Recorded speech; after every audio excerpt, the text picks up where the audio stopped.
Hi, You Can Heal family. We're back outside today and we're going to be reading Judges chapter 9. My name is Shena. Where's the camera? Over here. And I'm thankful that you're joining me. If you hear music in the background, my daughter's playing the keyboard, so I don't know if it's picking up, but I hear it. I hope you enjoy the music. So today, like I said, Judges chapter 9. It's a pretty long chapter. Hopefully the wind isn't too bad. And I do hear neighborhood kids too, but I wanted to come outside after a long day. All right. So Judges chapter 9, the first section is deception of Abimelech. One day, Gideon's son Abimelech went to Shechem to visit his mother's brothers.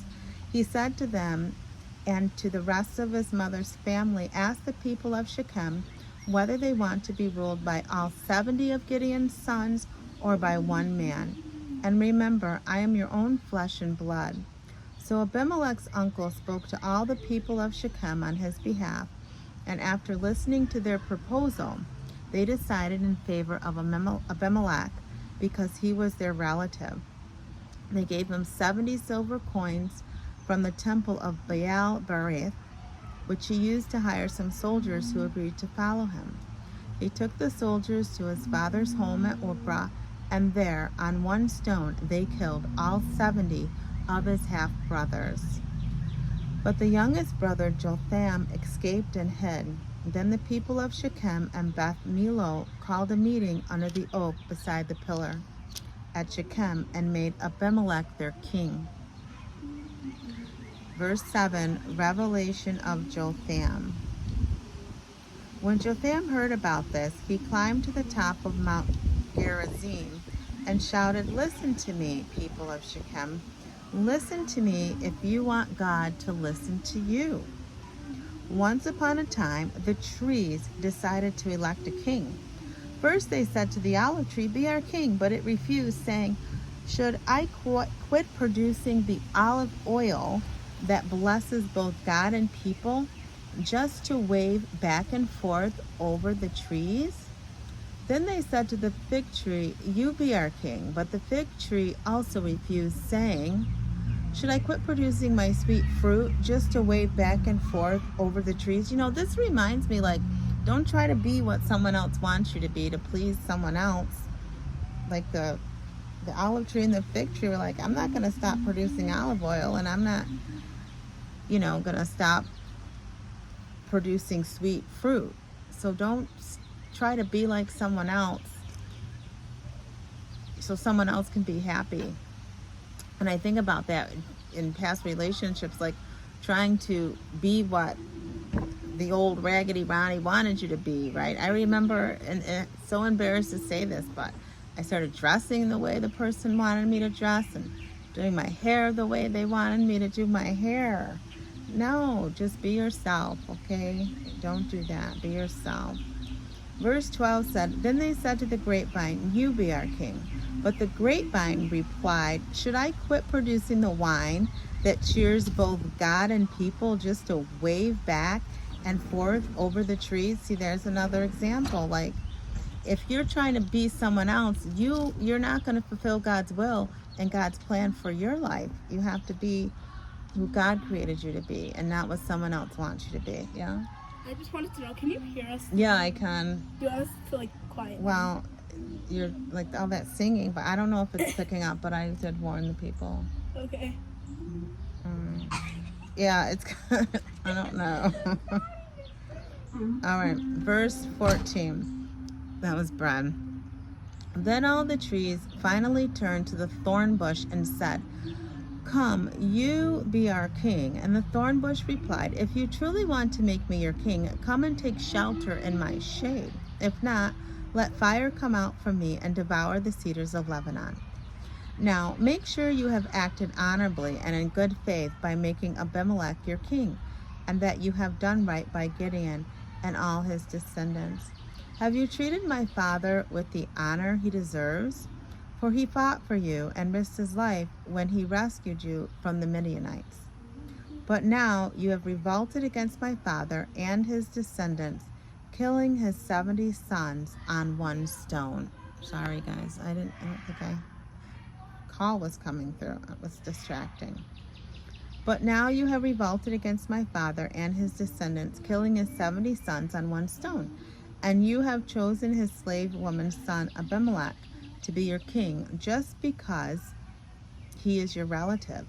If you have acted honorably and in good faith toward Gideon and his descendants, then may you find joy in Abimelech, and may he find joy in you.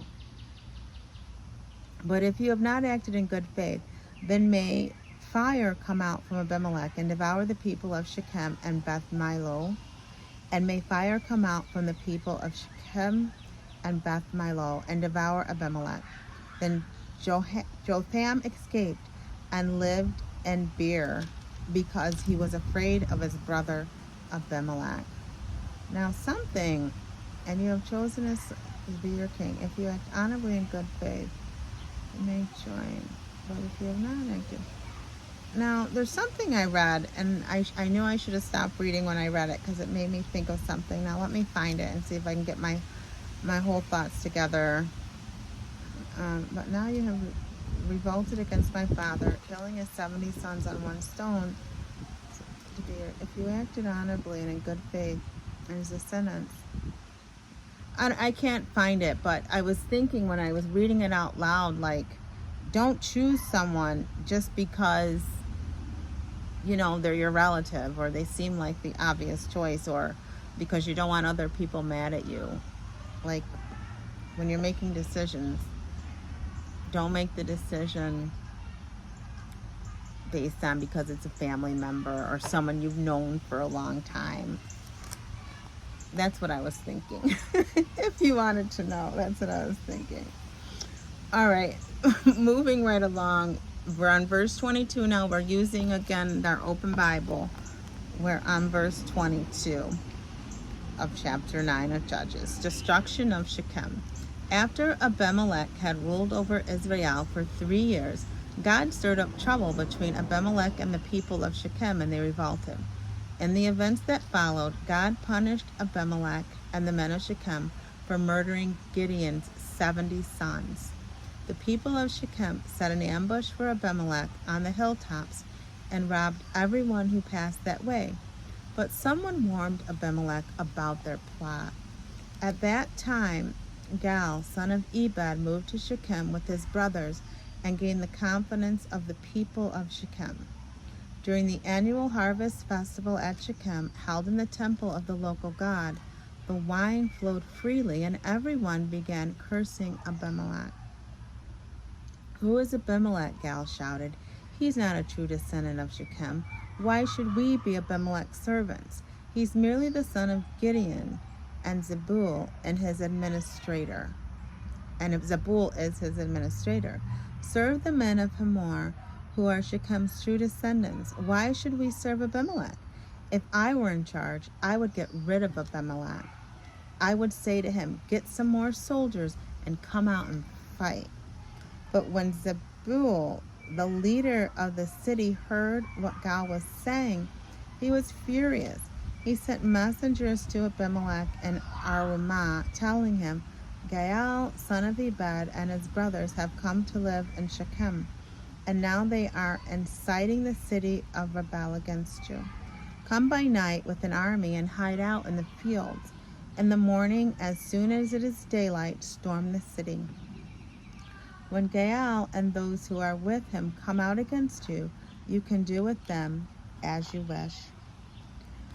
So Abimelech and his men went by night and split into 4 groups, stationing themselves around Shechem. Gaal was standing at the city gates when Abimelech and his army came out of hiding. When Gaal saw them, he said to Zebul, Look, there are people coming down from the hilltops. Zebul replied, It's just the shadows of the hills that look like men. But again, Gaal said, No, people are coming down from the hills, and another group is coming down the road past the diviner's oak. Then Zebul turned on him triumphantly. Now where's that big mouth of yours? He demanded. Wasn't it you that said, Who is Abimelech, and why should we be his servants? The men you mocked are right outside the city. Go out and fight them. What is going on in this chapter? God must make Abimelech and the Shechemites face the consequences of their sins. Verse 36, Zebul, Abimelech's chief officer and appointed ruler, keeps Galal off his guard, then openly opposes him. So there's a lot going on here. The innermost fortress of the city, which was still intact after the rest of the city had been destroyed. Okay, that's the Tower of Shechem. So it looks like there's three main characters, Abimelech, Shechem, and Zebul. So yeah, see, it's just like when you have, remember in middle school, there were three girls in the group. There was always some kind of drama. I think that's kind of what's happening, but I really don't know. But we're recording this video. I'm uploading this video, and we're just going to let it sit right there, okay? So verse 39. Gaal then led the men of Shechem into battle against Abimelech, but he was defeated and ran away.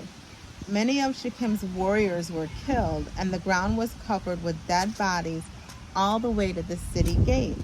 Abimelech stayed in Aramah, and Zebul drove Gaal and his brothers out of Shechem. The next day, the people of Shechem went out into the fields of battle. When Abimelech heard about it, he divided his men into three groups and set an ambush in the fields. When Abimelech saw the people coming out of the city, he and his men jumped up from their hiding places and attacked them. Abimelech and his group stormed the city gate to keep the men of Shechem from getting back in, while Abimelech's other two groups cut them down in the field. The battle went on all day before Abimelech finally captured the city. He killed the people, leveled the city, and scattered salt all over the ground. Now, why salt? I don't know. Verse 46 says, When the people who lived in the Tower of Shechem heard what had happened, they took refuge within the walls of the temple of Baal Berith. Someone reported to Abimelech that the people were gathered together in the temple, so he led his forces to Mount Zalmon. He took an axe and chopped some branches from a tree, and he put them on his shoulder. Quick, do as I have done, he told his men. So each of them cut down some branches, following Abimelech's example. They piled the branches against the walls of the temple and set them on fire. So all the people who had lived in the Tower of Shechem died, about 1,000 men and women. That's a lot. All right, so now we've got the death of Abimelech. Then in verse 50, then Abimelech attacked the city of Thebez and captured it. But there was a strong tower inside the city, and the entire population fled to it. They barricaded themselves in and climbed up to the roof of the tower. Abimelech followed them to attack the tower, but as he prepared to set fire to the entrance, a woman on the roof threw down a millstone that landed on Abimelech's head and crushed his skull.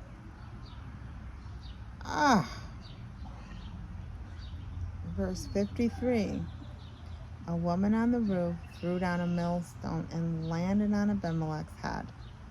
My goodness. He said to his young armor bearer, draw your sword and kill me.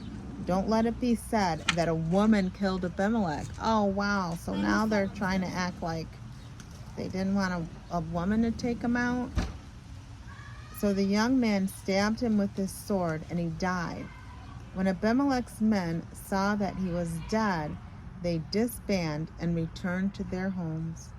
Thus, God punished Abimelech for the evil he had done against his father by murdering his 70 brothers. God also punished the men of Shechem for all their evil. So the curse of Jotham, son of Gideon, came true. Oh my gosh. That commentary for not letting it be a woman says, don't let it be a woman. Abimelech did not want to die disgraced. Oh, so now if a lady takes you out, that's disgraceful? Oh my goodness. That's interesting, right? Well, there you have it. That was chapter 9. That was chapter 9 today. So tomorrow we'll keep on going and read chapter 10. It looks like the judge Tola and the judge Jair and Israel's sons. It's kind of a short chapter, so we'll probably do 10 and 11 tomorrow. I was on a walk today with my babies, and I was listening to a video on finance, and they were just talking about like ways. I don't know how the lady tied it in, but she was talking about some self-care things you can do that could help you with your finances, I guess. But one thing she said was color. And I thought about that. And, you know, when the kids are doing activities and stuff, they're coloring. But when's the last time you took out crayons and a coloring book and sat to just relax your mind and color? Lower your blood pressure. Just like get in the zone and be creative and create with regular old Crayola crayons. And you can even print off coloring pages if you have a printer at your house and a computer. So I was thinking about that today. So that's something I might do and see how I feel after that. So I just kind of wanted to throw that in there because it was a good reminder. You know, I watch the kids I care for do it all the time. But that's something that you can do too to help you on your healing journey, is get some good old Crayola crayons and a coloring book and get to work. You can get all that stuff right at the Dollar Tree. And if you have a printer, you just have to get the crayons if you don't have any at home, or, you know, borrow some from your nieces or nephews or whatever you need to do to try to wind down a little bit and take your mind off of some things if you've got some things on your mind, right? So that's all I've got, you guys. I haven't gone live in so long. I really need to do that, and I'm going to. I don't know what I'm waiting for. I'll research some good articles or something for you guys, and we can talk about and have some time together. So that's it for now. I'm going to run up to Wegmans if anybody has a Wegmans in their area. They've got Swaggle Hots on sale, and Blessing's graduation party's coming up. So I'm going to grab them today because they're on sale for 2 more days and save a couple bucks there because they'll be good up until her graduation. So that's what I'm about to do next. If you wanted to know. Does anybody really want to know? Well, now you know. I'm going to go buy some Swaggle Hots, the ones that pop open, because those are really good. Okay, you can heal family. That's it for now. I love you guys, and we'll talk soon. Always remember that true healing begins with self-love. Why? Because God is love, and He lives on the inside of you. Bye.